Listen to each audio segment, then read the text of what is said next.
ya. Jadi ada rancangan tabel datasheet. Rancangan tabel data ini penting ya, karena nanti akan digunakan untuk analisis data yang tepat ya. Jadi data yang sudah didapat ya pada saat melakukan penelitian, baik survei atau mungkin eksperimen yang lain, itu harus ditabulasi ya. Jadi tabulasi data mentah itu penting ya. Mengapa penting? Agar data yang sudah diperoleh tadi itu terpusat ya, jadi tidak berserakan. Ya. Kalau nanti data tadi berserakan, itu akan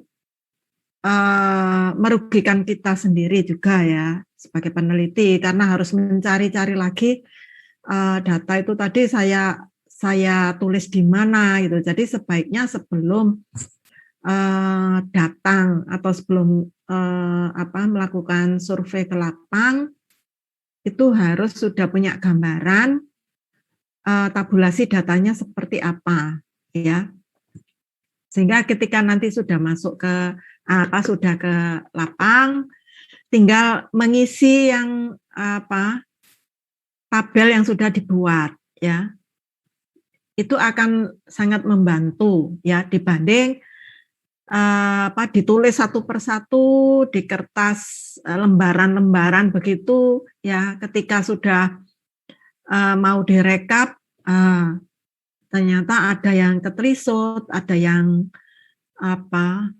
hilang gitu ya. Jadi itu juga akan merugikan kita. Makanya ini sangat penting ya, tabulasi data ya. Sebagai contoh, ini kemarin waktu praktikum semua sudah memahami ya. Jadi sebelum ditampilkan jadi data yang ada di hasil itu, sebelum diisikan, itulah rancangan tabel datanya ya. Nah, sebagai contoh, ini adalah penelitian ini anatomi ya, anatomi tumbuhan. Jadi mahasiswa sudah menyiapkan tabulasi datanya seperti ini ya. Jadi mahasiswa ini meneliti kandungan senyawa kimia secara histokimia ya, secara histokimia pada sampelnya itu dari suku Cactaceae ya, namanya Pereschia bleu. Nah, di situ akan diteliti kandungan senyawa apa saja yang ada di Pereschia itu. Ini mohon maaf ya, saya contohnya saya ambilkan tidak yang dari survei etno ya, tapi ini dari ini juga sebenarnya bukan penelitian eksperimental ya, tapi penelitian eksperimental, non eksperimental ya, atau ex post facto. Jadi semuanya tidak memperlakukan tumbuhan tadi dengan zat-zat yang diberikan gitu. Jadi diamati langsung apa adanya ya. Jadi seperti itu. Jadi ini dibuat kolom-kolom ya. Kemudian ada tiga bidang pandang, individunya sendiri ada 3 ya. Kemudian masing-masing individu ini diiris potongan menjadi 3 ya. Jadi ini supaya memenuhi ini, tidak hanya satu kali ambil ya, jadi ini dianggap sebagai ulangan, tuh. Kemudian, karakter apa yang diamati itu di antaranya ini ada bentuk sel, letak sel, warna sel, ukuran sel, jumlah sel. Jadi diamati di 3 bidang pandang, ya, masing-masing untuk setiap irisan ini. Nah, dengan sudah dibuat rancangan tabel datasheet-nya seperti ini akan sangat membantu karena nanti peneliti itu akan memasukkan ya angka-angka yang sudah diperoleh. Kebetulan ini pengamatannya mikroskopis ya, jadi diamati dengan mikroskop. Nanti berapa, ini kan diukur ya bentuk selnya seperti apa, jadi diukur dengan mikrometer. Itu tinggal memasukkan saja di sini ya. Jadi ada yang kuantitatif, ada yang kualitatif. Jadi kalau kuantitatif jumlah sel itu adalah kuantitatifnya ya. Karena diukur ya bisa juga dimasukkan data rasio dan kontinu ya. Kemudian bentuk sel, letak sel, warna sel ini adalah yang kualitatifnya ya. Jadi ini dan data kuantitatif ya. Ini akan sangat membantu ya. Jadi mahasiswa tadi tidak hanya di akar tapi juga di batang, di daun. Dan senyawanya tidak hanya satu ya. Tidak hanya flavonoid tapi juga ada alkaloid ya, ada tanin seperti itu. Jadi bayangkan kalau tidak dibuat tabulasi seperti ini itu akan sangat merepotkan ya, kita rugi sendiri. Jadi ini sekali lagi tabulasi itu penting.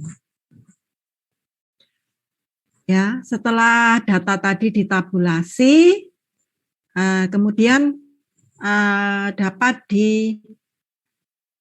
disajikan dalam bentuk ini narasi, tabel, ya, grafik, dan peta, ya, itu. Tentu saja sebelumnya sebelum disajikan ini harus dianalisis dulu ya. Analisis data otomatis tergantung dari jenis penelitiannya ya. Analisis secara deskriptif ya, kualitatif atau analisis secara kuantitatif statistik.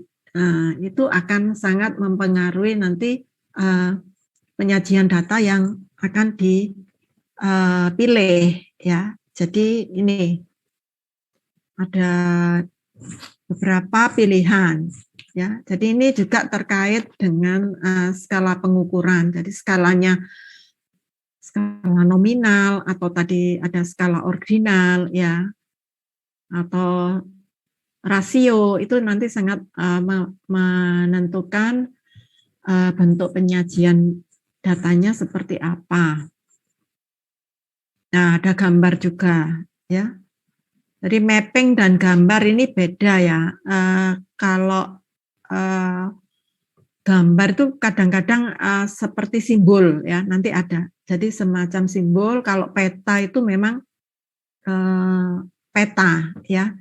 Grafik atau diagram ini sebenarnya diberi judulnya itu adalah gambar juga. Namun kalau grafik diagram ini kita bisa menggunakan seperti diagram batang ya, atau diagram lingkaran seperti itu. Sementara kalau gambar itu selain gambar objek penelitiannya sendiri, juga ini dapat berupa simbol ya. Jadi ini ada penyajian secara narasi ya, sebagai contoh ya. Jadi dengan menggunakan kalimat ya. Ya. Sebagai contoh seperti yang tertera di layar. Jadi di sini ada statement sejumlah 90% penderita penyakit Y di kota X adalah anak usia sekolah dasar yang tinggal di daerah nelayan, ya. Ini. Jadi ini berupa narasi. 3 di antara 7 peserta penyuluhan kesehatan tentang penanggulangan demam berdarah adalah kader kesehatan, ya. Jadi kalau narasi itu dalam berupa kalimat yang disusun dalam paragraf, ya. Jadi yang pertama dengan narasi, kemudian yang dengan tabel, ya. Jadi menyajikan hasil pengolahan data dengan menggunakan tabel dari sederhana sampai ke kompleks. Artinya ada tabel yang sederhana, ada tabel yang kompleks, gitu ya. Penyajian informasi dalam bentuk angka dengan menggunakan format baris dan kolom. Jadi tabel seperti itu. Tabel harus mudah dipahami pembaca. Dibuat sesederhana mungkin, ya, karena ini dibaca orang banyak, ya. Kemudian, 2 atau 3 tabel lebih baik daripada 1 variabel besar dengan banyak variabel. Jadi tabelnya itu kompleks, gitu ya. Itu sebaiknya mungkin dipecah, ya. Jadikan beberapa tabel.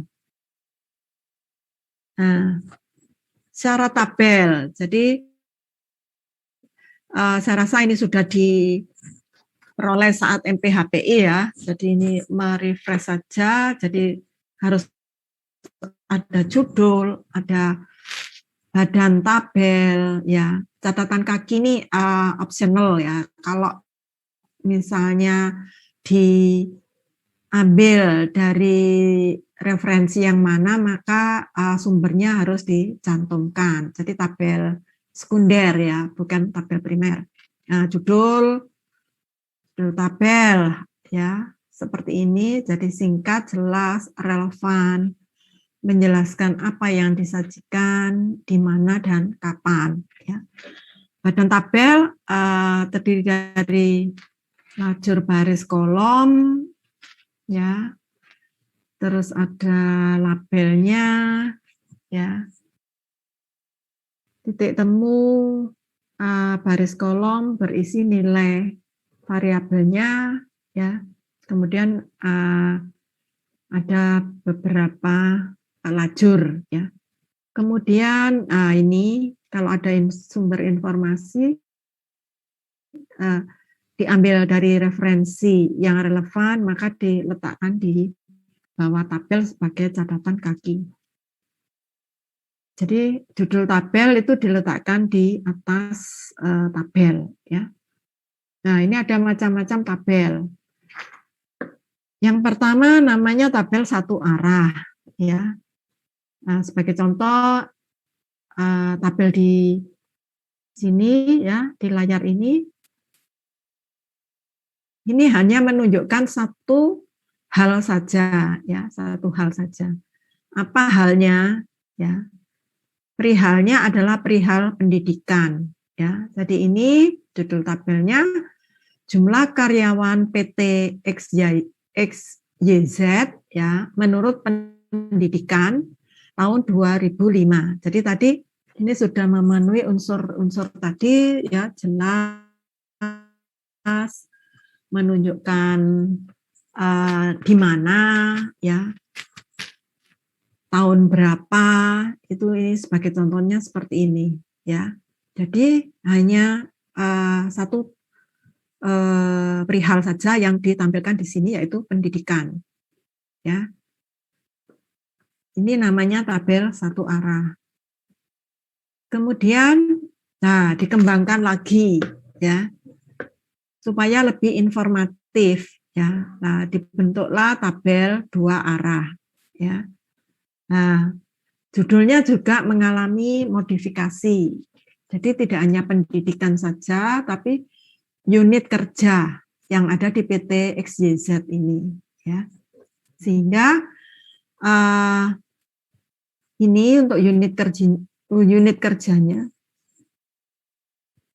ada ABC, ya.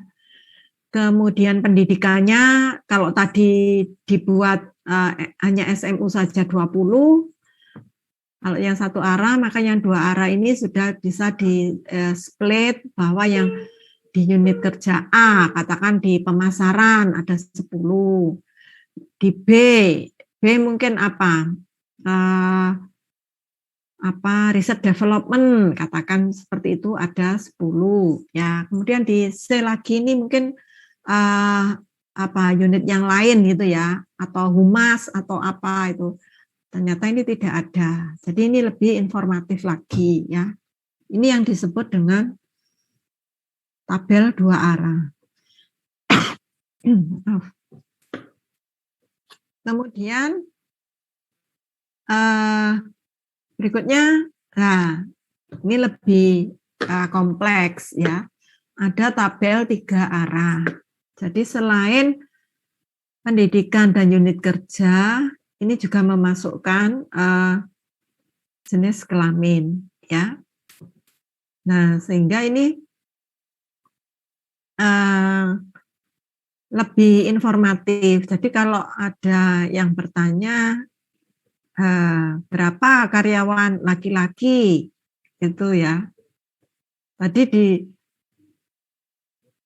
yang berpendidikan sarjana misalnya, ya.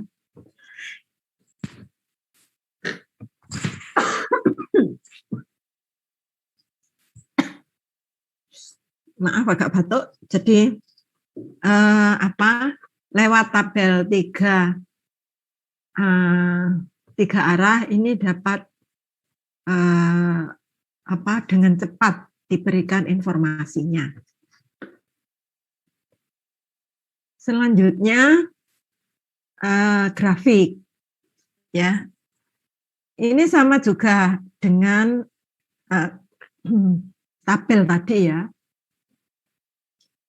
Jadi untuk grafik ini menyajikan hasil pengolahan data dengan grafik atau diagram tertentu, ya. Penyajian memperhatikan skala pengukuran data. Jadi datanya dari data nominal atau data ordinal, ya, data rasio itu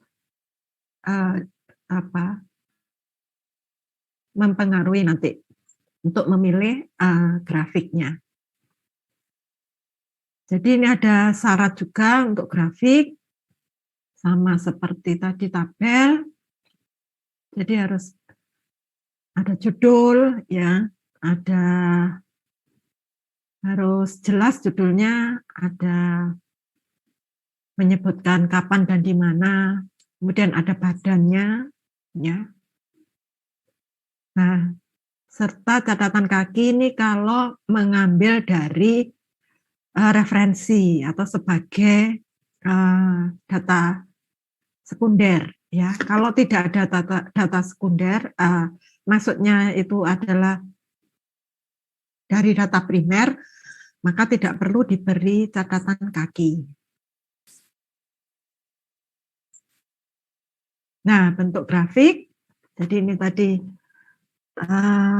terkait dengan skala, bentuk garis, ya, bentuk garis dan histogram itu digunakan untuk skala data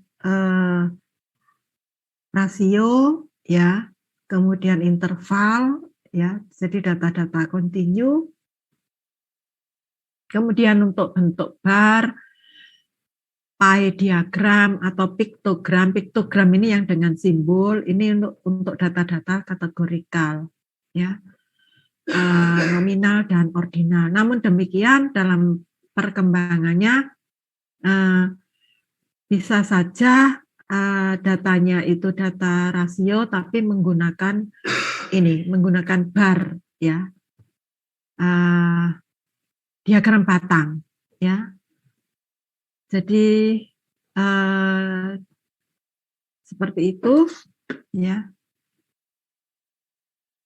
Nah, jadi berbeda dengan tabel, untuk gambar sudah ditentukan peruntukannya sesuai jenis data ya. Jadi data apa saja yang dapat ini dengan gambar, yaitu data-data numerik ya. Jadi tadi histogram, ada poligon frekuensi, kemudian ada box plot, ya, ada scatter diagram, ya, diantaranya ini ya, dan mungkin masih ada lagi ya. Kadang-kadang ada yang menyebut OGIF, ya, OGIF itu seperti kurva, ya, seperti kurva. Kemudian untuk data kategorik, ini ada diagram batang, di mana ada tunggal, ya, ada yang multiple, banyak, ya, ada yang subdivided, jadi yang disekat-sekat itu. Kemudian ada pie, ya, pie ini sebenarnya diagram lingkaran itu melingkar, biasanya diperuntukkan untuk data-data persen ya. Jadi keseluruhan itu adalah 100% untuk pie. Kemudian ada diagram garis ya. Ada piktogram ya. Dan ada mapgram. Jadi ini dengan peta. Nah, sebagai contoh untuk histogram, jadi ini ada data seperti ini, jadi menggambarkan distribusi berat badan mahasiswa Fakultas Ilmu Keolahragaan, ya, misalnya di sini contohnya di UM tahun 2014.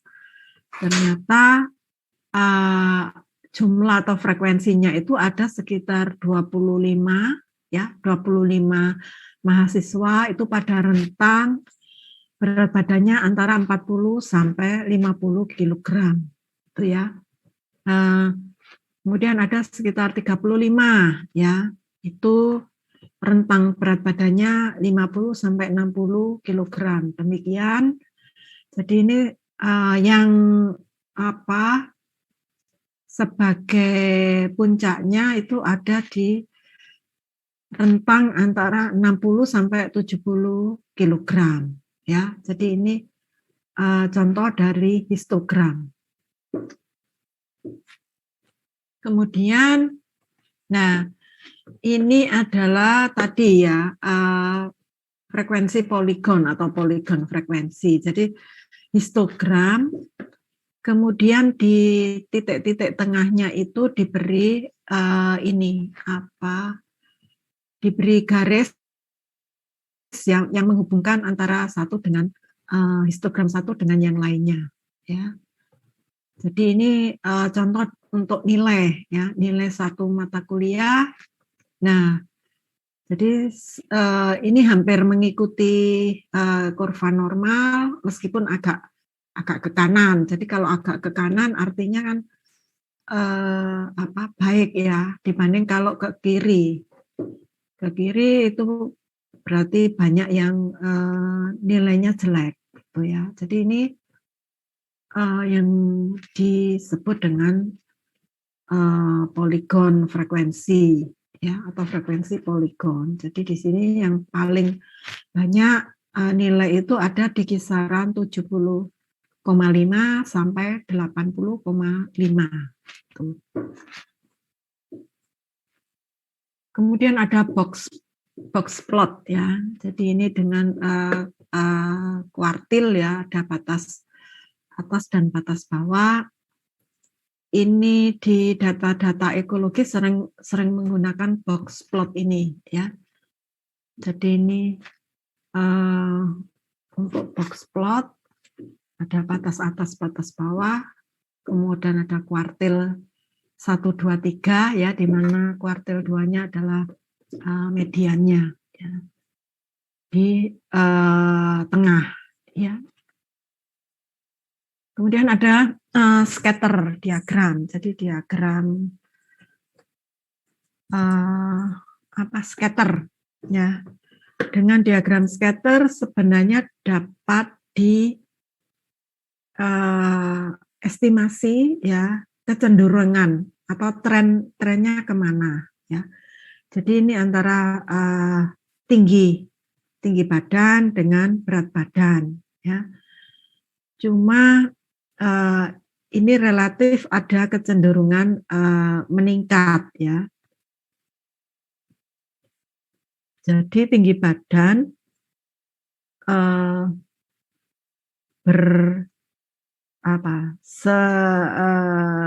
berbanding lurus, ya, tinggi badan berbanding lurus dengan berat badannya, ya. Untuk scatter diagram, nah itu dapat diestimasi tadi, ya, hubungannya positif atau hubungannya negatif atau tidak ada hubungan, tidak bisa disimpulkan, ya. Itu seperti yang di gambar yang paling kanan nih, ya. Jadi kalau yang positif ini berbanding lurus, ya. Kalau yang negatif berbanding terbalik, ya. Variabel satu terhadap variabel yang lain, ya. Yang ketiga ini tidak menunjukkan hubungan, ya. Tidak bisa ditarik hubungan. Jadi acak seperti itu. Nah, kemudian tadi ada diagram batang, ya, single bar, ya. Di sini sebagai contoh, ini ada data jumlah akseptor baru di Puskesmas X untuk triwulan 1-2-3 tahun 2014. Jadi ternyata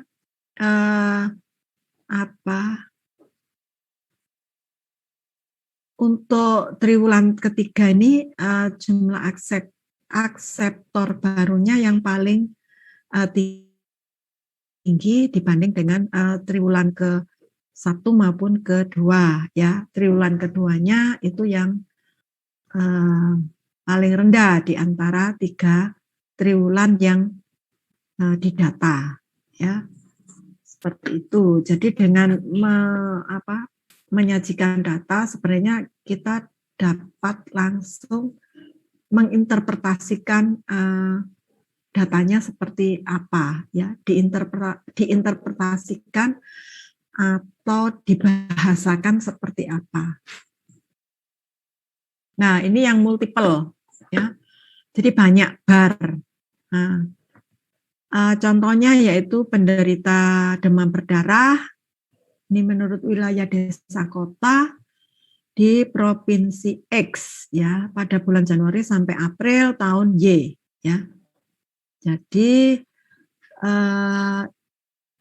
ada kota, ada desa, kemudian desa dan kota. Nah, ini dijadikan multiple bar, ya. Jadi setiap bulan yang diamati nanti ada 3 bar yang disajikan di sini, ya. Ya, jadi pada bulan Maret ini ternyata untuk kota penderitanya yang paling tinggi, ya, dibandingkan dengan bulan yang lain, seperti itu. Kemudian ada subdivided. Nah, ini subdivided bar, 1 bar, ya, 1 diagram batang ini di sekat-sekat, ya. Di sini menunjukkan taraf pendidikan, ya, antara laki-laki dan perempuan pada katakan satu wilayah, ya, wilayah yang disurvei. Jadi dalam bentuk persen, ya, dalam bentuk persentase. Jadi tidak hanya disampaikan dalam subdivided bar, tapi sebenarnya untuk ini taraf pendidikan ini juga dapat disampaikan dengan pie diagram, ya, diagram lingkaran, ya. Jadi di sini terlihat kalau sebenarnya hampir sama ya untuk taraf pendidikan laki-laki dan perempuan, tetapi untuk yang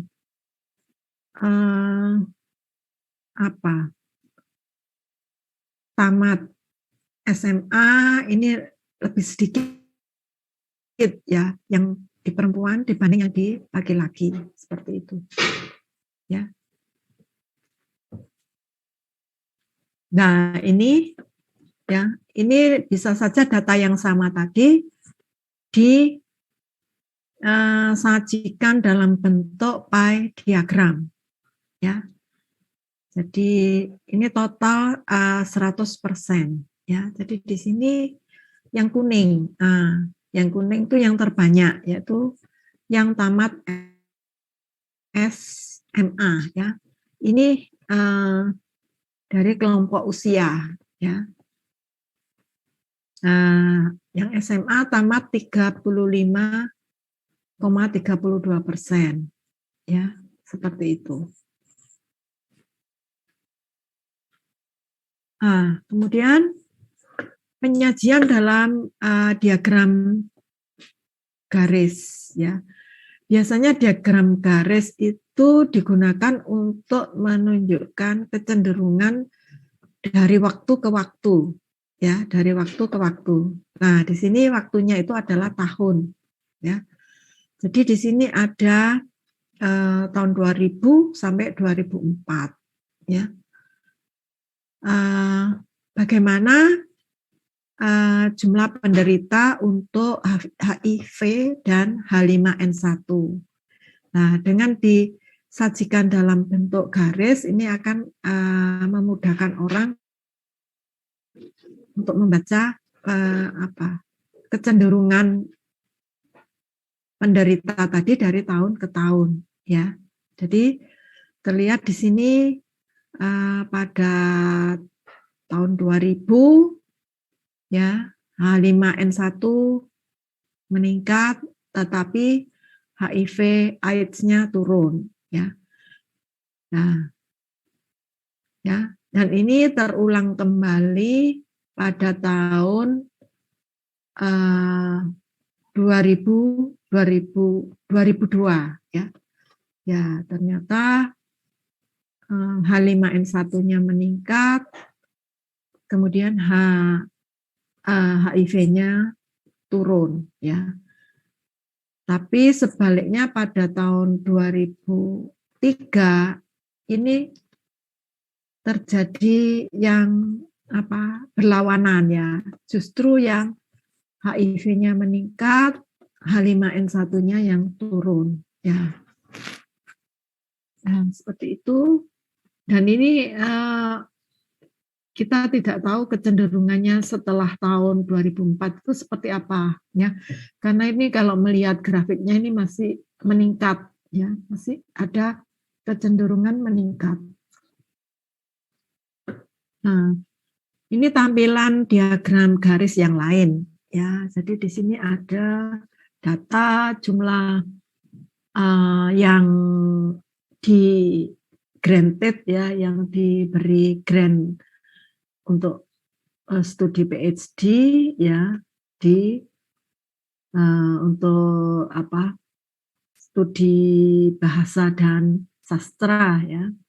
Nah, seperti itu dari tahun 1958 ini sebenarnya tiap tahun, tapi di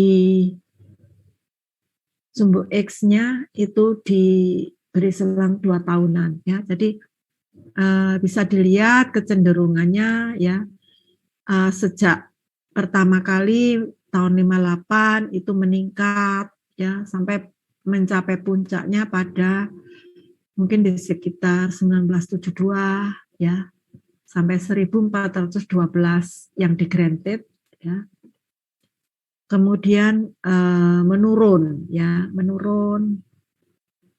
kemudian meningkat lagi mulai tahun 1996 dan seterusnya ya.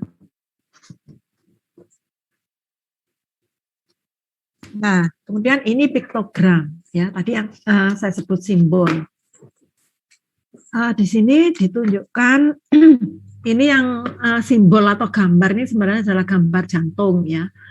Jadi di sini jumlah penyakit jantung koroner 2001 sampai 2005 di Palangkaraya ya, sebagai contoh satu simbol jantung ini mewakili 10 kasus ya. Jadi ternyata ini ada kecenderungan meningkat ya, dari tahun 2001 meningkat di 2003 dan meningkat di 2005 ya.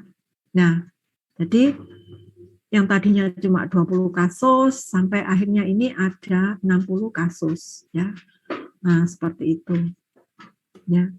Kalau misalnya di sini ada bukan 60 kasus, tapi katakan ada 55 kasus, berarti simbol jantung ini akan dipotong separuh ya. Jadi separuh menunjukkan 5 kasusnya, karena separuh dari 10 kasus. Itu.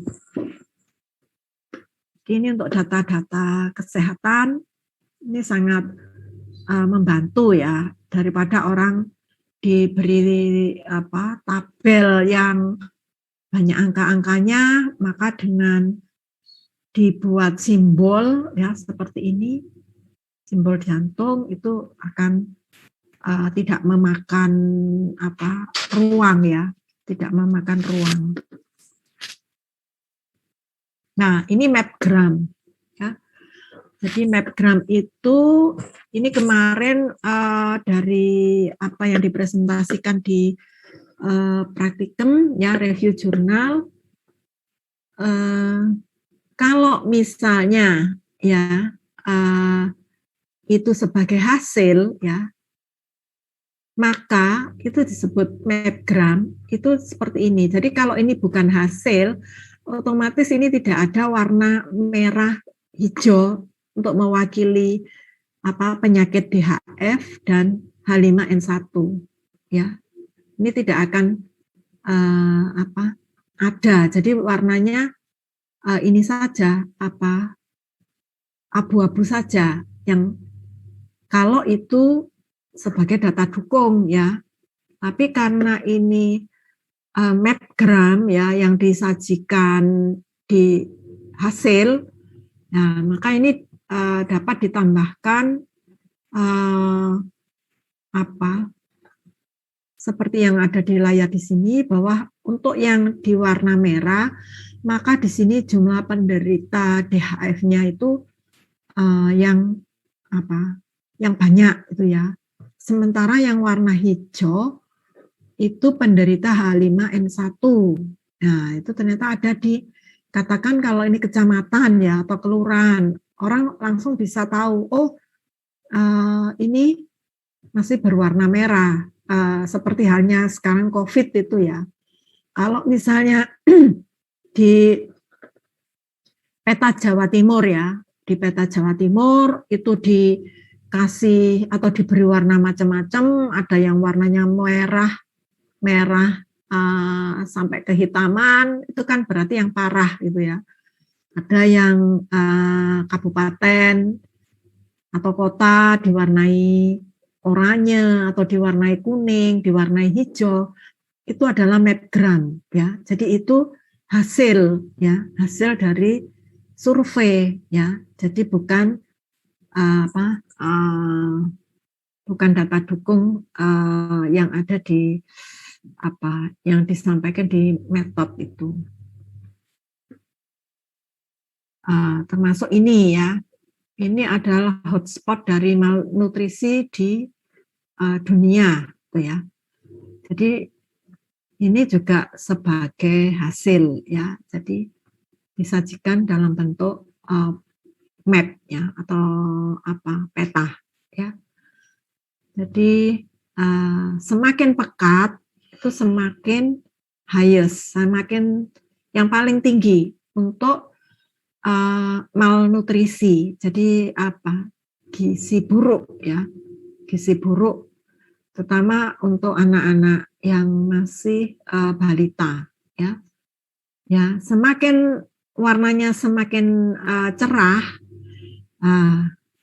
itu semakin rendah ya. Ini yang putih itu tidak ada data. Jadi tapi ini bisa dipahami ya, yang di warna putih di sini adalah negara-negara yang sudah develop ya, yang maju, yaitu Amerika, Kanada, Eropa ya, Australia ya. Bisa seperti itu, tapi bisa pula ini tidak ada data yang disajikan. Bagaimana dengan Indonesia? Nah, ternyata Indonesia masih masuk yang kategorinya tinggi ya. Ini karena warna hijaunya juga masih hijau tua ya, bukan hijau muda. Tuh. Selain tabel ya, kemudian tadi ada grafik atau gambar ya. Penyajian data juga dapat disampaikan dalam bentuk flowchart ya, atau diagram alir ya. Ini sebagai contoh saja ya. Di sini ada proses pembuatan telur asin ya. Bagaimana dari dibuat sampai siap dipasarkan. Jadi ini yang sangat flowchart yang sangat sederhana ya. Ini juga dapat masuk di penyajian data di hasil. Ya. Kemudian ada pembuatan minyak kelapa. Nah, ini juga contoh. Jadi ada peralatan yang disiapkan, kemudian ada bahan bakunya, ya bahan bakunya berupa kelapa, terus diambil santannya, kemudian di sini dipanaskan dengan peralatan tadi, ya maka akan diperoleh minyak kelapa dan ampasnya, ya atau blondo. Jadi itu yang dapat digunakan untuk menyajikan data, ya. Ya. Baik, sebelum saya masuk ke slide berikutnya, silakan kalau ada yang ingin ditanyakan, ya, dari penjelasan ini. Permisi Bu, saya mau tanya Bu. Ya, Yuris. Yang tabel itu yang memuat 2-3 informasi itu two-way information dan three-way information itu apa tidak sebaiknya digunakan di convert ke data grafik ya Bu? Ya, bisa saja. Makanya, jadi tadi untuk tabel, ini tadi ya, misalnya tabel yang 3 arah, data di sini dapat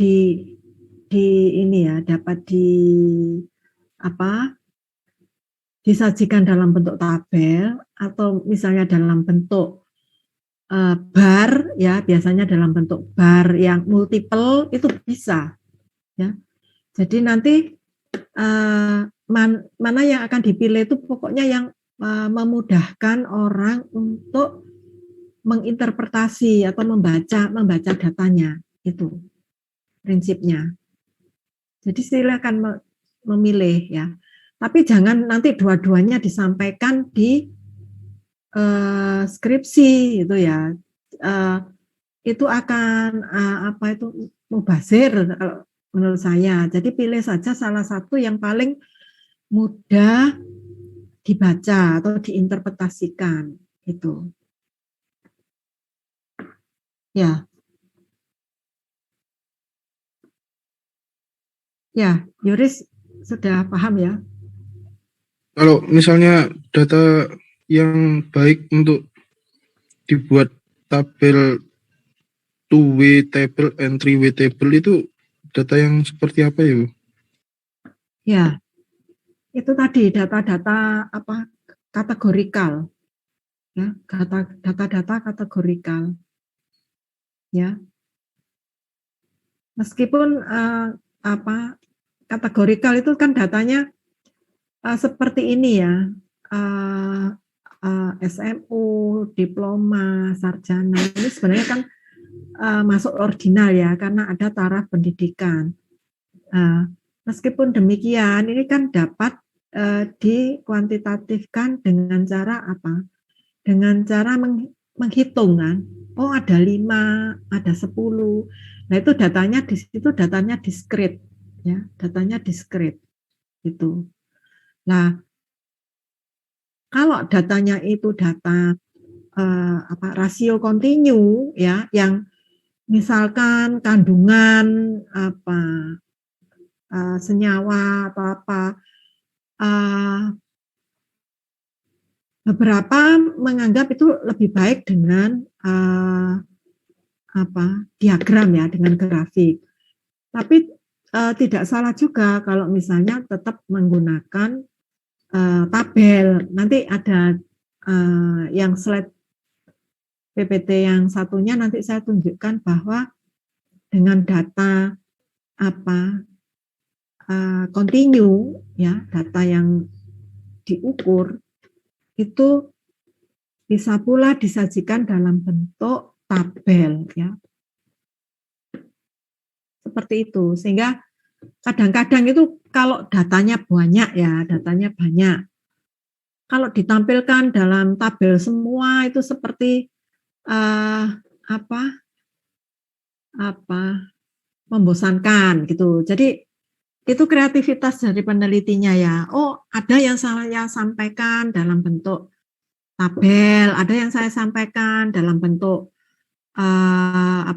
grafik, bisa ya. Ada yang saya sampaikan dalam bentuk gambar. Mungkin memang ada gambar, misalnya ada gambar tumbuhannya yang diteliti kan, itu ya memang benar-benar fotografnya. Ada yang mungkin disampaikan dalam foto mikrograf ya, gambar mikroskopis. Nah, jadi sangat tergantung dari itu datanya gitu. Ya. Dapat dipahami ya? Ini kalau belum melakukan sendiri dalam konteks mahasiswa, karena ini masih semester 5, nanti kalau sudah semester 7 terus mulai merancang penelitiannya, itu baru nanti intensif gitu ya. Termasuk nanti biasanya kalau di proposal nanti itu mesti ada bidang-bidang tertentu yang meminta ini rancangan tabel data sheet-nya tadi. Ya. Itu biasanya dimasukkan ke lampiran. Jadi selain jadwal penelitian ada rancangan tabel data sheet. Jadi di situ akan kelihatan kesiapannya. Jadi seperti ini. Lah, ini ditampilkan di lampiran proposal itu. Sehingga orang bisa membaca itu ya. Oh, nanti yang akan dia lakukan itu mengamati ini. Oh, individunya ternyata sudah di teknik samplingnya mungkin dengan bisa purposif atau bisa dengan randomisasi. Jadi itu sudah punya bayangan. Nah, seperti itu ya. Ya, baik, ada yang lain? Permisi Ibu. Ya. Iya, saya ada Triandari, ya. izin bertanya Ibu. Ya. Tadi kan dijelaskan terdapat diagram alir juga ya Bu ya. Saya Ya. masih bingung. Apakah diagram alir itu sebaiknya diletakkan di penyajian analisis data atau di bagian metode? Karena biasanya kan memuat proses Ibu. Terima Ya. kasih. Ya. Jadi diagram alir kalau itu sebagai suatu metode, memang nanti dimasukkannya di bab 3 ya, di metode. Atau bisa pula kadang-kadang ada yang memasukkan di lampiran ya. Tapi kalau itu sebagai satu hasil ya, sebagai suatu bangunan atau konstruk yang dihasilkan oleh penelitinya dalam bentuk diagram alir, itu tidak masalah dimasukkan di hasil tadi itu. Jadi saya melihat beberapa penelitian, terutama yang penelitian penelitian pasca sarjana, itu kan dia banyak mengembangkan konsep ya. Jadi ternyata misalnya begini, zat ini itu dipengaruhi oleh ini ya. Kemudian nanti ada zat lain yang masuk. Nah, itu disampaikannya di dalam diagram alir itu sah-sah saja. Jadi itu artinya apa? Itu adalah konstruk atau bangunan konsep yang dikembangkan atau ditemukan oleh penelitinya tadi gitu ya. Tapi kalau levelnya masih S1 belum dituntut sampai ke sana. Ini terutama untuk yang pasca sarjana ya. Diagram alir itu di hasil pengembangan bangunan konsepnya seperti apa, seperti itu ya. Jadi sangat tergantung dari konteksnya ya. Kalau misalnya itu konteksnya metode, ya dimasukkan di bab 3 ya. Seperti itu. Baik Ibu, terima kasih atas penjelasannya. Ya. Baik, ada yang lain? Izin bertanya Bu. Ya, silakan. Ya, sebelumnya perkenalkan saya Zan Palevi dari Biologi B. Terkait yang ini Bu, yang tadi dijelaskan Ibu tentang mapping. Kan tadi ada keterangan kalau semakin pekat warnanya itu, misalnya semakin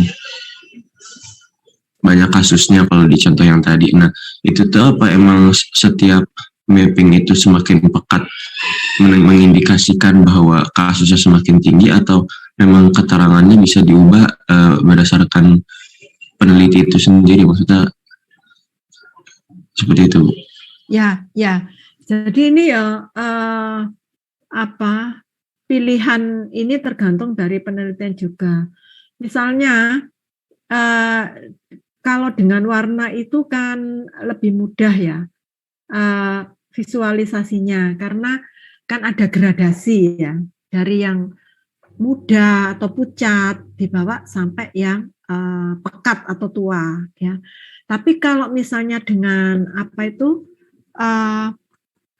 sering misalnya mengembangkan atau membuat diagram batang itu yang ada misalnya dengan garis miring-miring, terus dengan titik-titik-titik, terus dengan garis mendatar-mendatar. Nah, bisa saja itu disampaikan di sini, tapi akan sangat menyusahkan mata kita gitu ya. Karena sebenarnya kita harus ngecek, kalau diberi titik-titik itu apa artinya? Kalau diberi garis miring, ya miring ke kiri atau miring ke kanan itu apa artinya itu. Jadi yang paling mudah memang dengan yang bisa itu dengan gradasi warna, ya seperti itu. Jadi asal gradasinya jelas gitu ya. Jadi kalau misalnya gradasinya itu mirip-mirip, itu ya mungkin harus dirubah supaya tidak salah menginterpretasikan seperti itu. Baik Bu, terima Ya. kasih Bu. Karena kadang-kadang begini ya, kadang-kadang ada dosen tuh yang meminta ya karena sekarang kan pakai soft copy ya, tapi itu kan ada hard copy-nya ya di print. Nanti daripada menghabiskan tinta, kamu pakai ini saja, apa yang garis-garis itu ya, atau yang pakai dot gitu. Ya itu pilihan gitu ya. Tapi kalau sudah kompleks seperti ini ya akan susah ya. Lebih mudah memang dengan gradasi warna seperti itu. Ya, baik, ada yang lain? Baik Bu, terima kasih. Ya, sama-sama. Kalau tidak ada yang lain, saya akan masuk ke PPT berikutnya.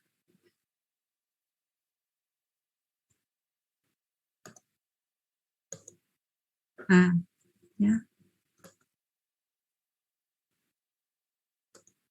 Nah, tentang yang terakhir yaitu interpretasi data. Ya. Jadi interpretasi data itu sebenarnya menghubungkan variabel ya. Biasanya kan ada dua variabel ya. Paling tidak itu ada variabel bebas terikat gitu ya. Nah, jadi itu akan saling berkaitan. Oleh karena itu bagaimana yang dihasilkan dari kedua variabel tadi, yaitu dengan mendeskripsikan hasil analisis, kemudian mengulas nilai-nilai tersebut sesuai data utama dan data lainnya. Dan kadang juga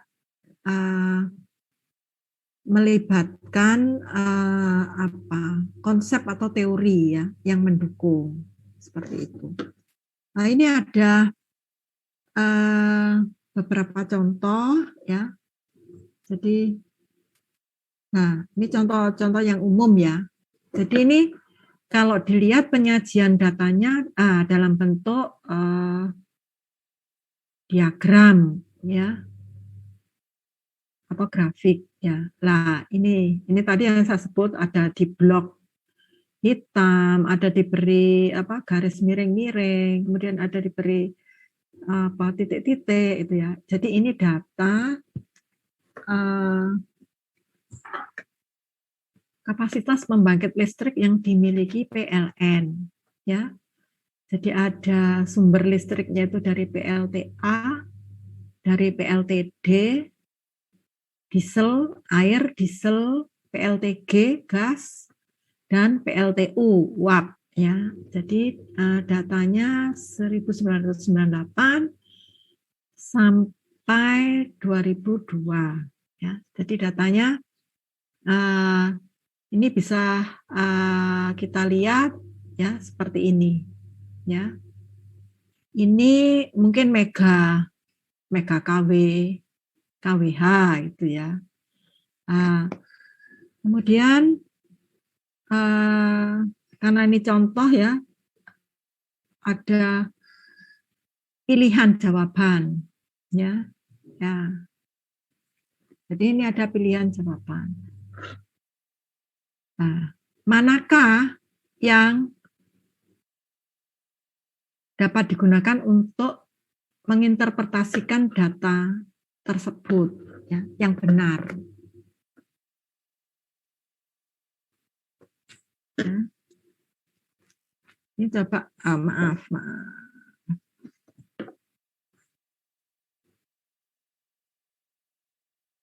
Nah, ya, coba ini diperhatikan ya. Datanya seperti ini, penyajiannya ya. Kemudian ada statement. Ya, statementnya seperti ini. Ya. Manakah yang benar ya dari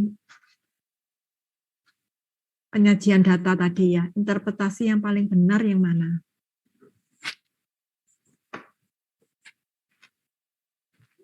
Ada yang bisa menjawab?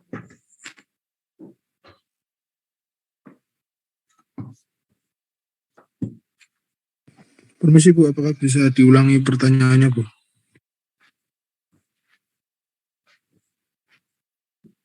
Dari ini kan ada pilihan ya. Statement ini sebenarnya adalah pilihan jawaban. Ya. Mana yang paling benar ya terkait dengan data yang disajikan tadi, data dari diagram batang yang disajikan tadi ya. Artinya kita kan menginterpretasikan diagram batang tadi ya, data yang disajikan dalam diagram batang tadi. Nah, jawaban yang paling benar di sini yang mana?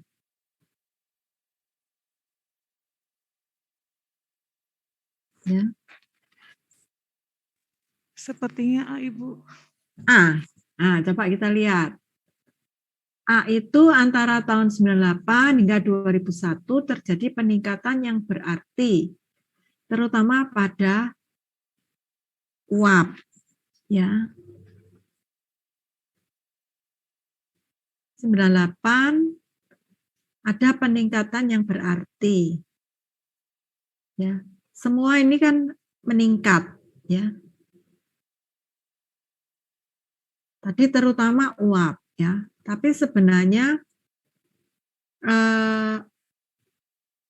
untuk yang lain sebenarnya ini tidak meningkat ya. Bagaimana? Data 98 sampai 2001 apakah ada peningkatan? Kalau melihat batangnya ini ya. Ini kan hampir sama semua dari tahun 98 ke 2001 ya. Yang 2002 itu yang meningkat hanya uap. Ya. Statement yang A ini kita di sini diinterpretasikan semuanya meningkat. Ya. Ada peningkatan yang berarti. Jadi baik air, diesel, ya, gas, uap itu meningkat. Padahal datanya kalau kita lihat, ya, ini kan masih sama, ya, masih sama. Ini juga sama, ya. Jadi yang A ini menganggap semuanya meningkat, ya. Kemudian terjadi penurunan kapasitas yang tajam pada gas. Benar tidak? Salah, Ibu. Tidak, Bu. Ya, ini karena ini kan semua sama. Gas, air, diesel, ya, itu sama. Kapasitas diesel naik turun antara 98 2002. Salah, Bu. Ini juga tidak. Ya, karena 98 sampai 2002 itu stagnan, ya. Kalau begitu untuk D juga naik turun ini juga tidak, ya. Jadi yang paling mendekati atau yang paling benar, ya, yaitu yang apa? Ini, yang E. Ya. Nah, ini kan tinggi.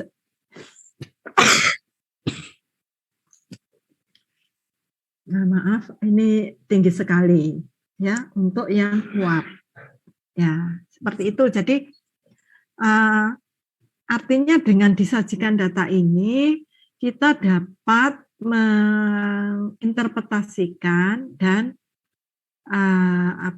menyimpulkan gitu ya. sebenarnya apa yang paling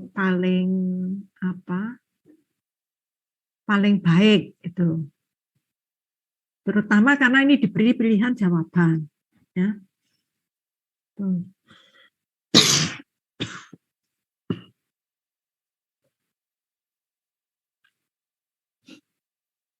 Ya, jadi ini jawabannya E. Nah, kemudian ada yang kedua.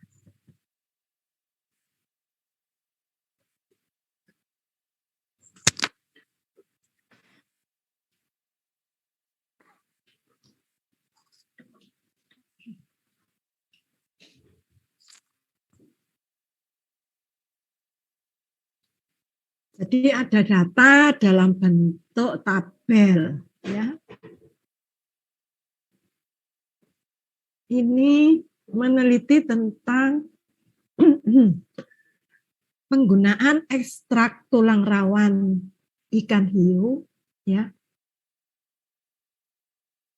pada pasien kanker ganas di 5 rumah sakit yang ada di Cina.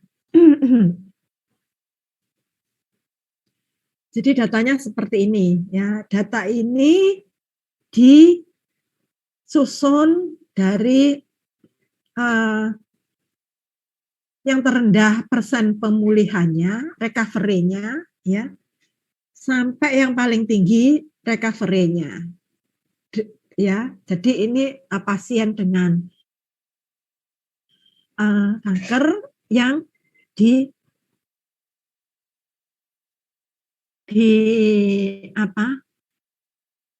diaplikasikan ini atau mengkonsumsi ekstrak tulang rawan ikan hiu, gitu ya. Nah, coba perhatikan data di sini, ya. Jadi paling rendah sampai yang paling tinggi persen recovery-nya, ya. Kemudian ada pertanyaan atau statement seperti di layar, ya. Nah, tabel di atas antara lain dapat dijelaskan seperti di bawah ini. Kecuali itu adalah nanti yang digunakan sebagai jawabannya, itu ya.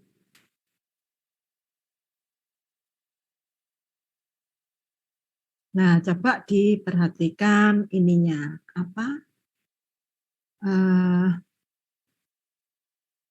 pilihan-pilihan jawaban itu, ya.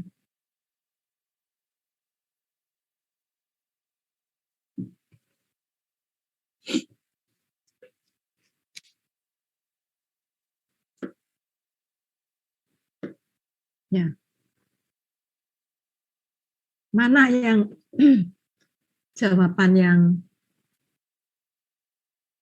yang paling tepat, ya, atau yang paling benar? Menurut saya yang C, Bu.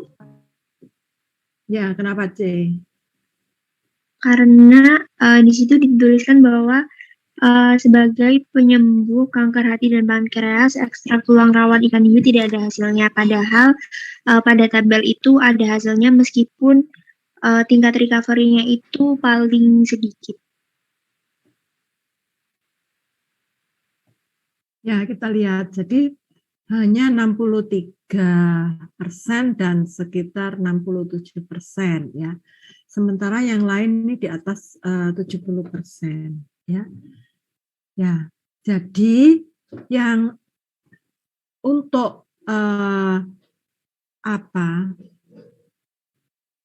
kanker yang lain itu memberikan persen recovery yang tinggi, gitu ya.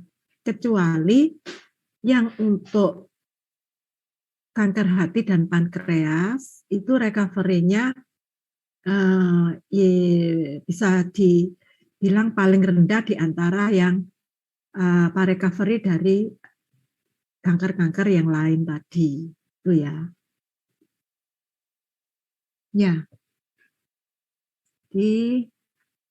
Ya benar tadi Yarisina ya.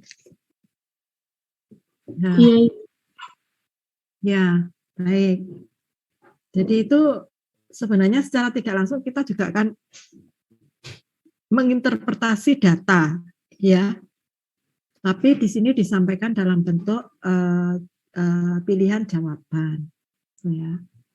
Nah, kemudian ada ini data disampaikan disajikan dalam bentuk diagram lingkaran, pie diagram, ya. Jadi ini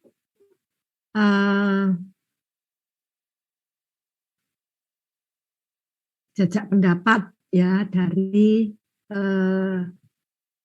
gerak cepat polisi menangkap pelaku pemboman ya. Nah, ternyata 77% itu respondennya meragukan ya. Kemudian yang 17% itu diakui polisi tadi ini karena gerak cepat polisi ya, dan yang sekitar 6% ini tidak, artinya tidak mengakui itu sebagai gerak cepat polisi. Nah dari statement yang ada di sini, kira-kira mana yang paling benar gitu ya, paling tepat? Izin menjawab, Bu. Coba Stefani. Iya, Bu. Ya, silakan. Saya Stefani dari kelas B. Kalau misalnya menurut saya yang paling tepat yang A, Bu. Karena tadi di diagram pie-nya persentase yang meragukan tuh yang paling tinggi. Gitu, Bu. Ya, coba kita lihat lagi. Ya. Jadi ya dari pie diagram ini 77% itu masih meragukan itu gerak cepat polisi ya dalam menemukan pelaku pemboman ya. Nah, kalau yang lain-lain ini tidak sesuai dengan data yang ada di pie diagram tadi ya. Jadi memang ini jawabannya A. Nah, sekarang ada data ya seperti ini. Jadi ini data yang umum gitu ya. Ini produksi telur ayam di peternakan usaha mandiri selama 5 hari awal produksi ya. Jadi sumbu Y-nya ini adalah jumlah telur, sumbu X-nya ini adalah hari produksi atau hari pertama sampai hari kelima, ya.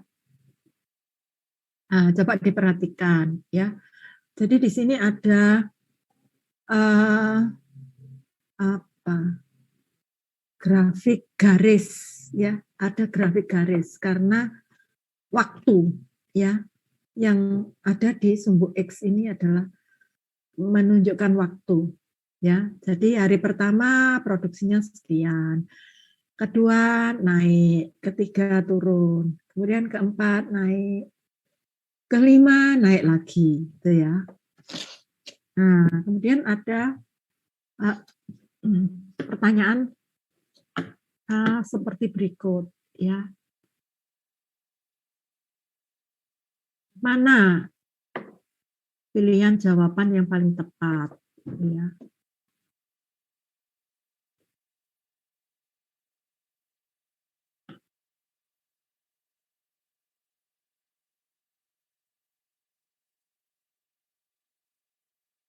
Kalau melihat tadi yang statement A itu jelas tidak naik terus ya, jadi bisa dieliminasi yang A ya. Kemudian tinggal B, C, D, E. Nah, bagaimana? Ada yang bisa menjawab.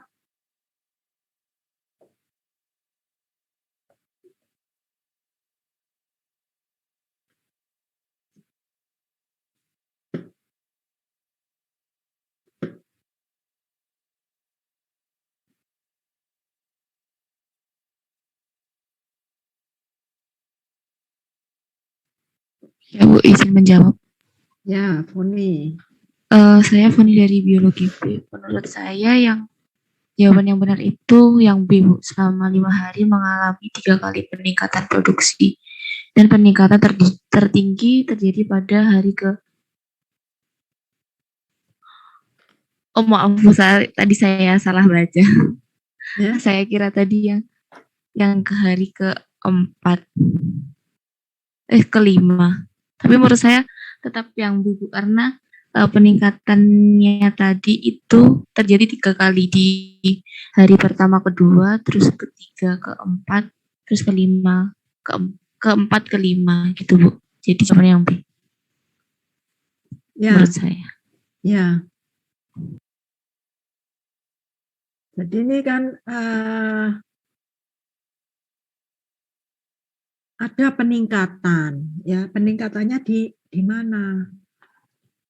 Yang paling tinggi, peningkatan yang paling tinggi. Berarti kita ini dari 525 ke 725 meningkat berapa?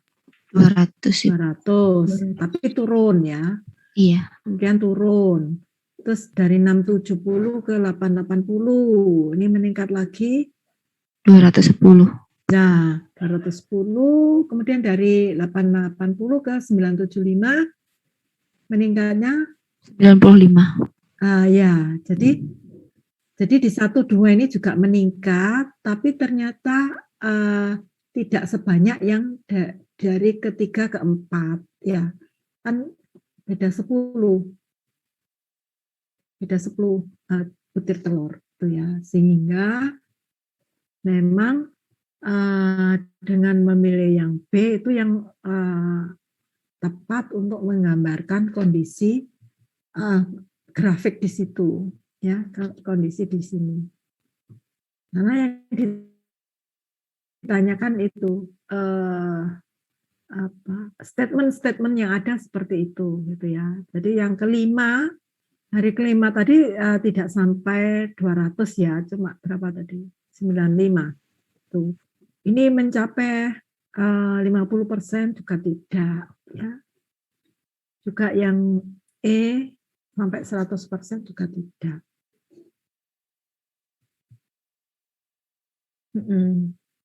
Ya. Nah, kemudian ada ini dengan diagram alir. Ya. Jadi ini membuat air tanpa BBM, jadi tidak perlu direbus, tidak perlu dimasak, gitu ya. Sepertinya hanya diuapkan, ya. Jadi ada alat, kemudian ada proses dan ada bahan, ya. Bahannya seperti ini, ya. Ada botol plastik dan air sumur. Alatnya ada cat, ya, cat besi dan kuas. Kemudian prosesnya botol plastik ini dicat warna hitam di bagian luarnya, ya. Kemudian dikeringkan. Nah, setelah itu dibersihkan bagian dalam, ya, dari sisa-sisa kotoran. Selanjutnya, setelah bersih, diisi dengan air sampai penuh dan ditutup rapat. Ya, kemudian dijemur di bawah terik matahari selama 4-5 jam. Ya. Nah, ini air siap diminum.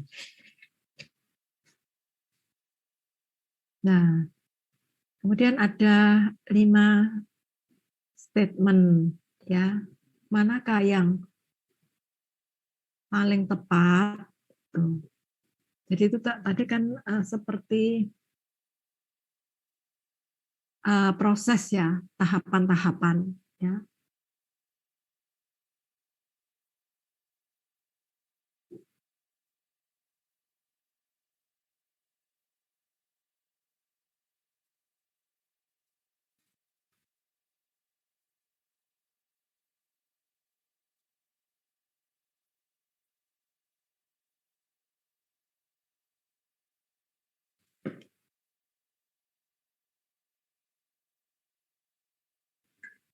Izin menjawab Ibu. Menurut Ya. saya jawabannya yang E, Ibu. Ya. Bagaimana analisisnya tadi? Ya.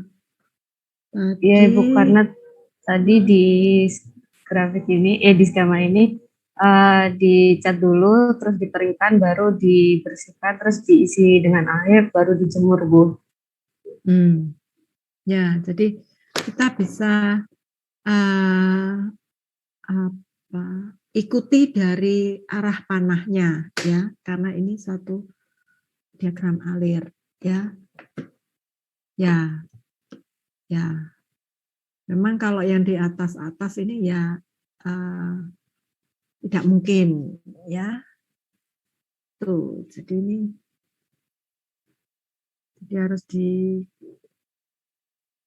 dikeringkan, seperti catnya bagian luar gitu ya. Ya memang ini yang dipilih tadi sesuai dengan diagram alir ya. Nah, kemudian ini ada denah ya atau gambar gitu ya. Dia gambar rumah, ini ada ruang tamu, ruang keluarga dan lain-lainnya. Ya. Jadi otomatis kalau seperti ini bagian depan rumahnya adalah yang di sini ya, di bawah. Ya. Karena ini ada teras ya, ada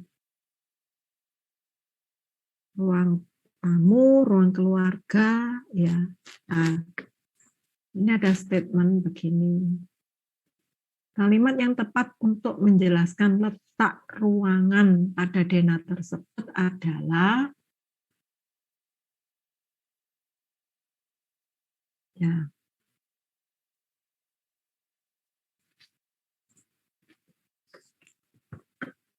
Jadi ini posisinya terhadap ruang-ruang yang ada di denah tadi ya.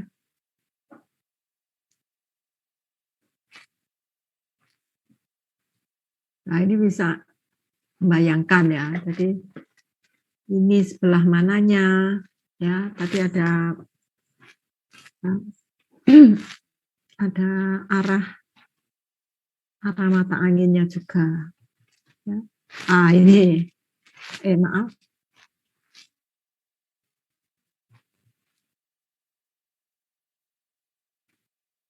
Ya. Jadi untuk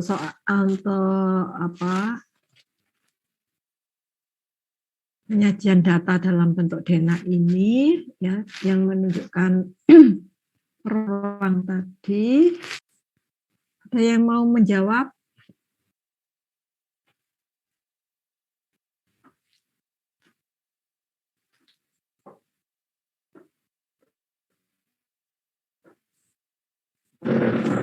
Ya. Ini jawaban yang tepat yaitu ya. Jadi ruang tamu terletak di tenggara ruang makan, ruang keluarga di timur laut. Jadi ini dengan arah mata angin. Kemudian ini beberapa berikutnya ini adalah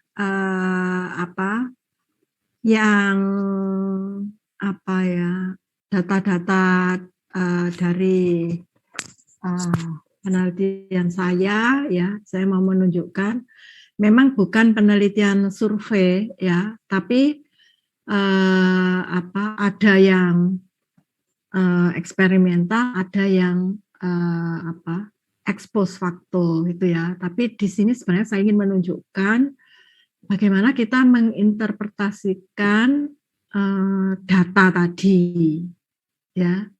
Jadi data tadi bisa disampaikan dalam bentuk narasi ya. Ya.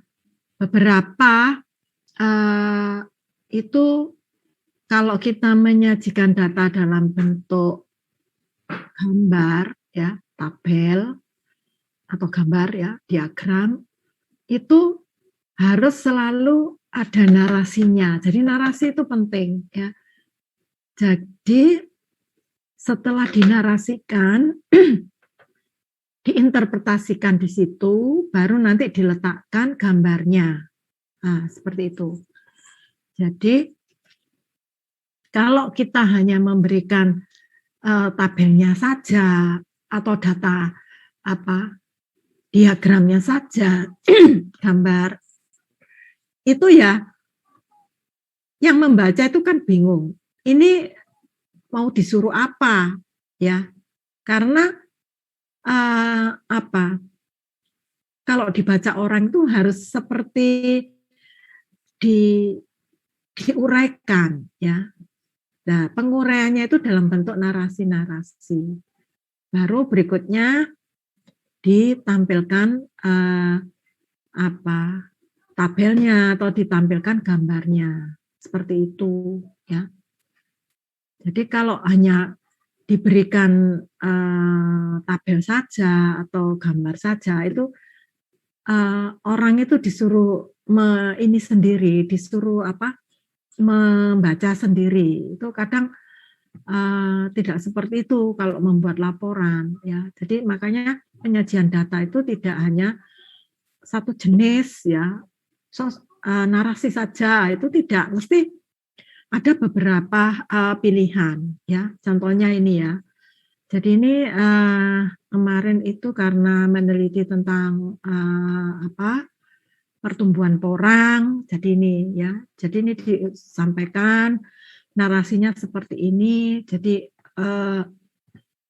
pembacanya itu menjadi mengerti gitu ya. Oh, ternyata kalau porang itu tumbuhnya seperti ini ya. Ternyata pertama-tama harus seludang koleptilnya terangkat ya, jadi bisa membayangkan. Nah, ini akan lebih baik dilengkapi dengan gambar-gambar ya. Nah, seperti ini ternyata ada pada minggu ketiga tanaman diameter tumbuh dengan cepat sesuai fase eksponensial ya, dan seterusnya dan seterusnya. Nah, sebagai contohnya ini ya, jadi ini adalah yaitu tadi kurvanya ditunjukkanlah di sini ya. Ini maaf ya, abaikan saja gambarnya karena tidak urut. Jadi karena ini saya ambil dari naskah gitu ya, jadi ketika mengurutkan itu tidak. Jadi ternyata untuk porang yang diambil dari ditanam dari biji dan porang yang ditanam dari bulbil ya, itu menunjukkan kecenderungan tumbuh yang sama ya, yaitu dengan kurva pertumbuhan sigmoid, dan itu akan berhenti pada minggu ke 20, sebenarnya ke minggu ke-16 ini sudah tidak ada pertambahan tinggi tanaman atau diameter tajuk lagi, seperti itu ya. Baik mungkin pada yang ditanam dari biji maupun yang ditanam dari bulbil. Lah, seperti itu.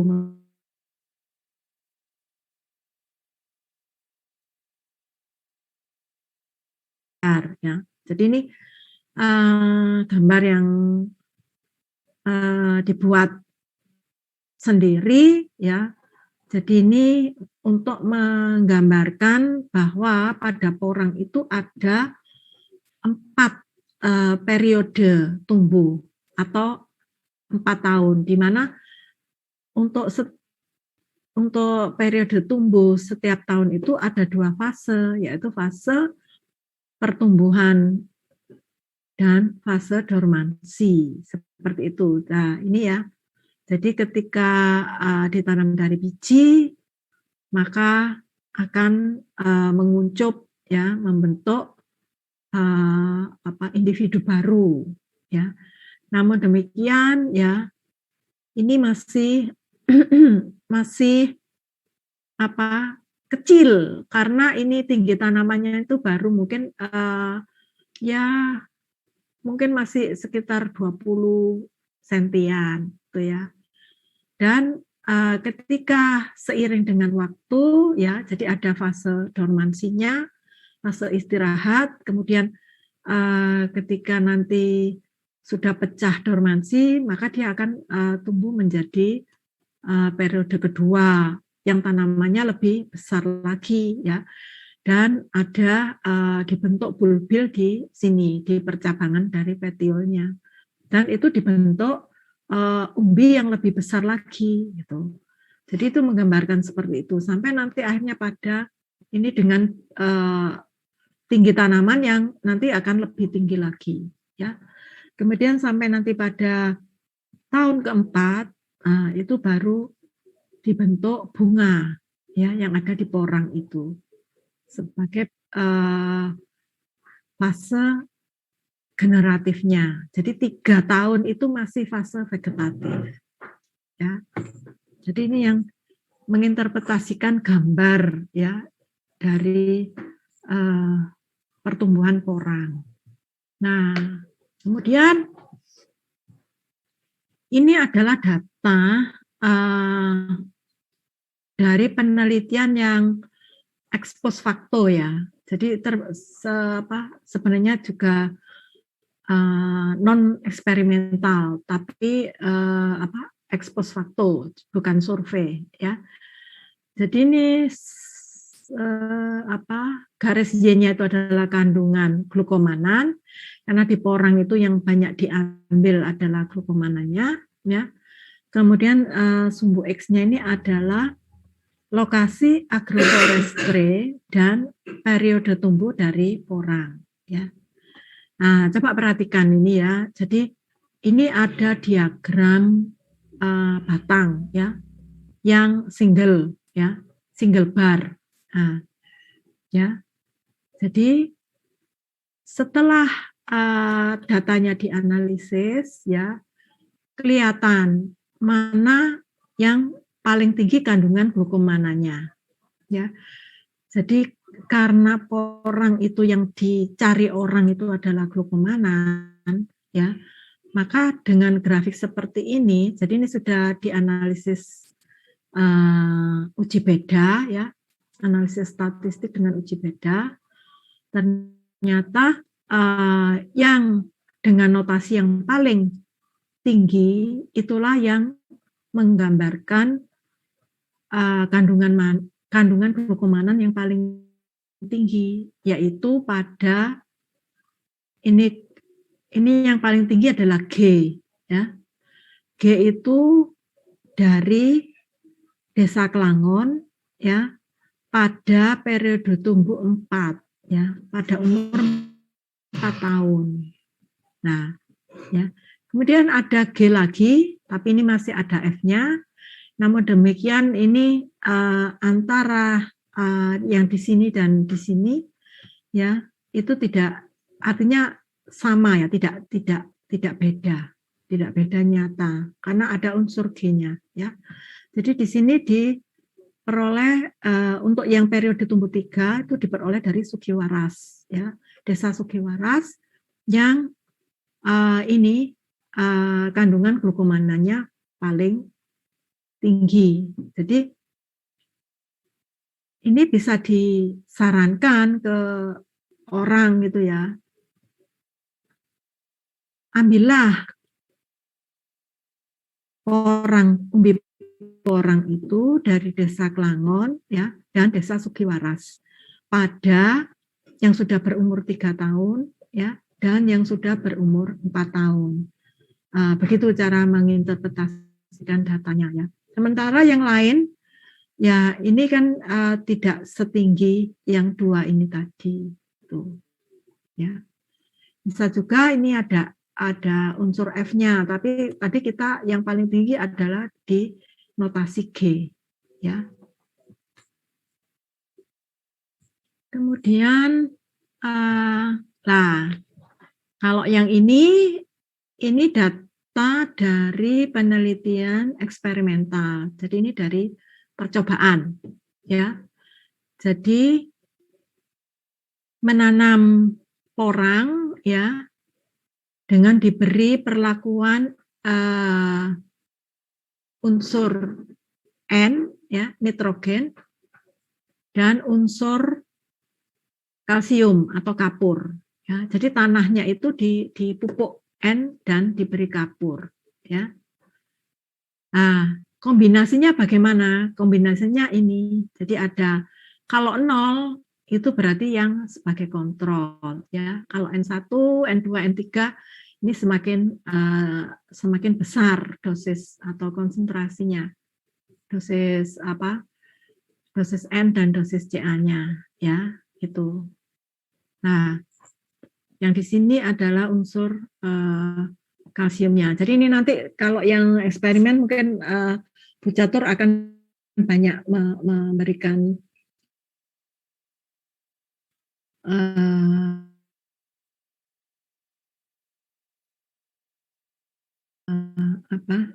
bagiannya ya. Tapi ini saya mencoba menunjukkan gitu ya.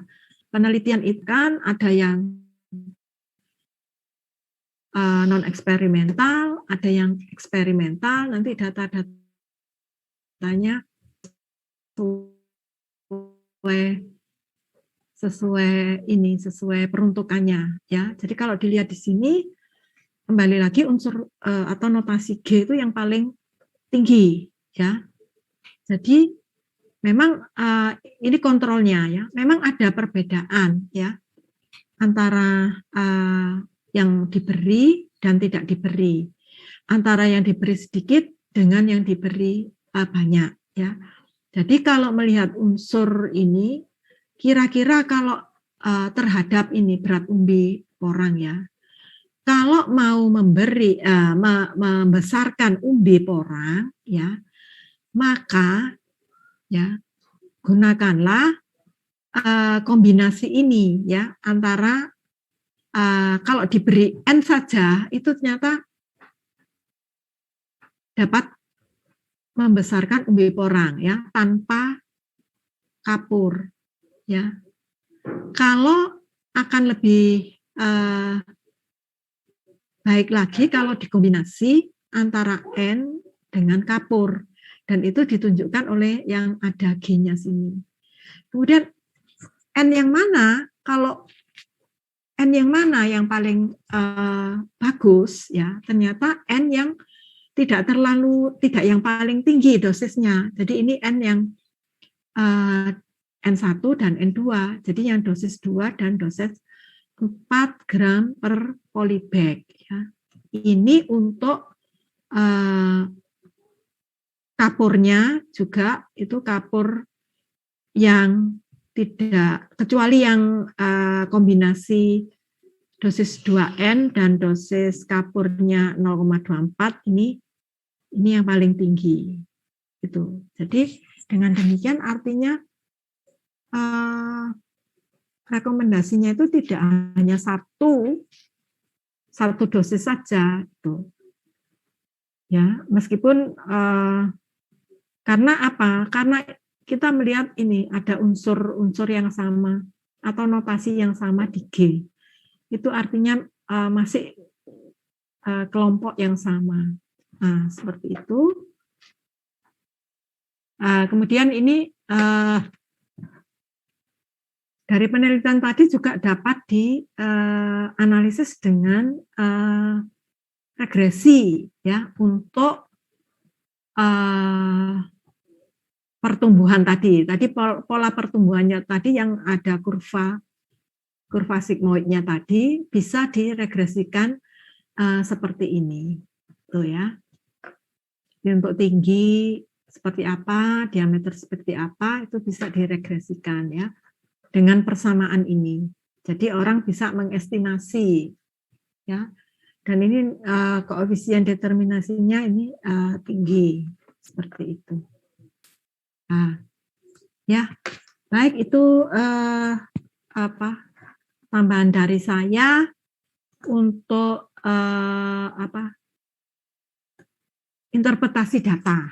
Ya, silakan kalau ada yang mau ditanyakan.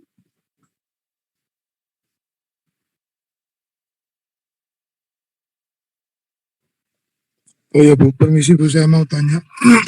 Ya. Kegunaan dari standar deviasi itu untuk apa ya Bu ya? Ya, standar deviasi itu memang penting ya untuk ini. Kita tahu bahwa data kita itu di range yang harusnya standar deviasinya itu tidak terlalu lebar ya. Jadi di situ data itu konsisten gitu ya, dengan range yang semakin rendah standar deviasinya, maka konsistensi datanya itu bagus ya. Kalau standar deviasinya terlalu tinggi, itu berarti ada pencilan ya, ada yang sangat rendah sekali dan ada yang sangat tinggi sekali. Ya, itu sebenarnya untuk data itu kurang bagus ya. Jadi ada yang akhirnya data-data pencilan itu dieliminasi ya. Atau kalau mau bisa pula ditransformasi. Ada metode ditransformasi ya, supaya nanti normal datanya gitu. Seperti itu Yuris. Nanti di bagiannya Bu Catur akan lebih dieksplor lagi oleh Bu Catur. Ya Bu, terima kasih Bu. Ya, jadi saya ini mengawali saja karena dengan penelitian survei itu menginterpretasinya itu juga ya seperti yang sudah disampaikan di praktikum ya seperti itu. Jadi itu kan agak beda kalau misalnya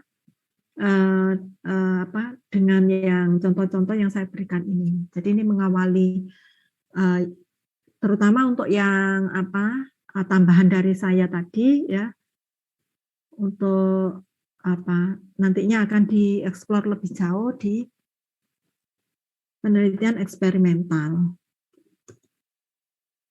Ya. Baik, ada yang ditanyakan lagi?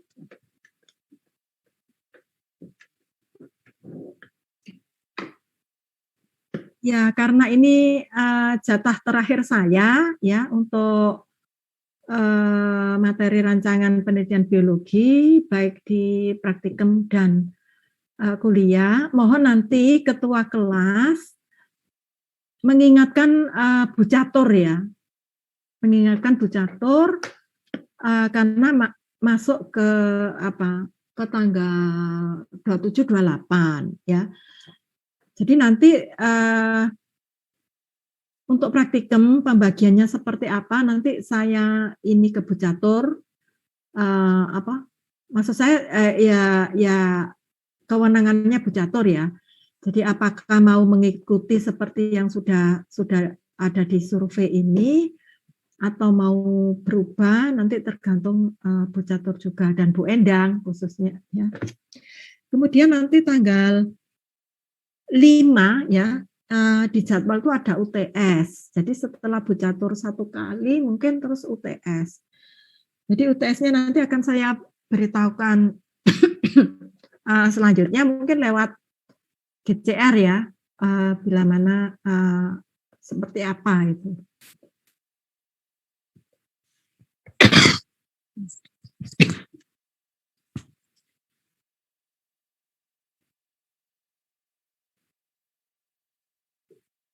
Baik, sudah jelas ya. Ini kita sudah lewat 1 menit.